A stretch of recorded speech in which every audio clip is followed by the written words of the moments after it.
guys, this is our introduction video, and so I just want to kind of give you some tips for training and things to help you as you're working with Miss Lola.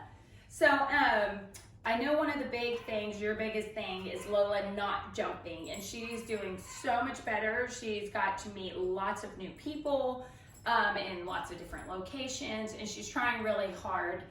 One of the things I want you to keep in mind when we're working on not jumping is that it's not just telling her off and getting onto her when she jumps, but actively teaching her what else she should do. So this is where all the other training follows, okay? So if she jumps up on us, so if she actually jumps up, I want you to just simply look away. You could turn away. The only thing I would want you to say, if anything is off, okay? And so we don't want to give her any attention for jumping.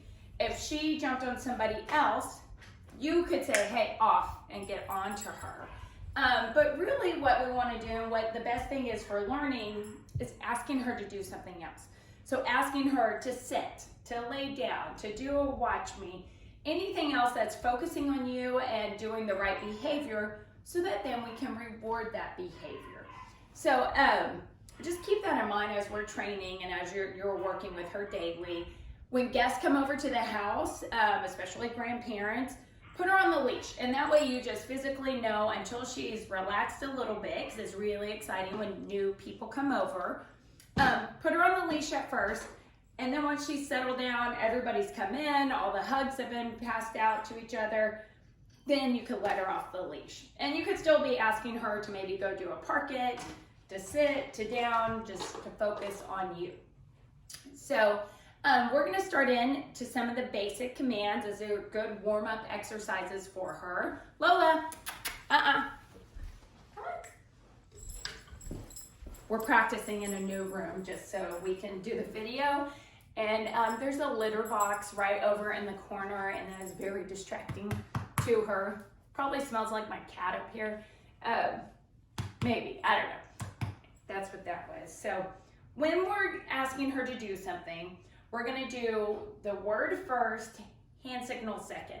So if I was asking for a watch me, I would say the word watch me and then fist to chin. So sit would look like sit, palm up.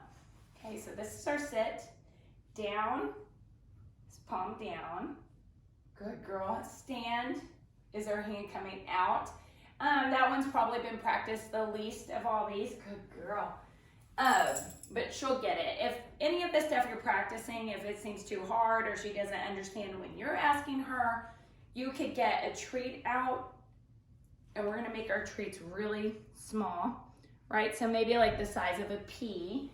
You could get it out and lure her. So a lure means we have the treat in our hand and we're just moving her into the position. But ideally, we want her to be doing everything without a treat in her hand, but it's totally okay to be rewarding from our pocket, our treat pouch, maybe having a bowl that you can go pick your treat up out of. So, okay, she looks like she's ready. So we're just gonna run through some basic exercises. Watch me. Yes. So I don't know if you guys noticed right there, but I said the words watch me, and she actually was already doing it before my hand cue even came up. So I don't necessarily have to even do the hand cue if she gets it. Watch me. Lola, watch me. Good girl, good girl. Good. Lola, stand. Stand. Come on, what is it? Lola, stand, good girl. So I'm just gonna say good girl. Something's distracting her in here. I have so many distractions in my house.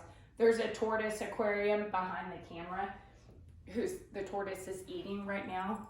Everything is just new to her, so it just gets her a little bit distracted, but she's doing good. All right, ready? Lola, sit. Good girl, that was nice. Lola, down. Down. Good girl.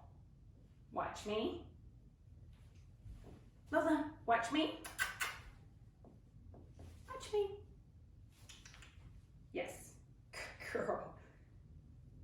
So many distractions. Very small distractions. Good girl.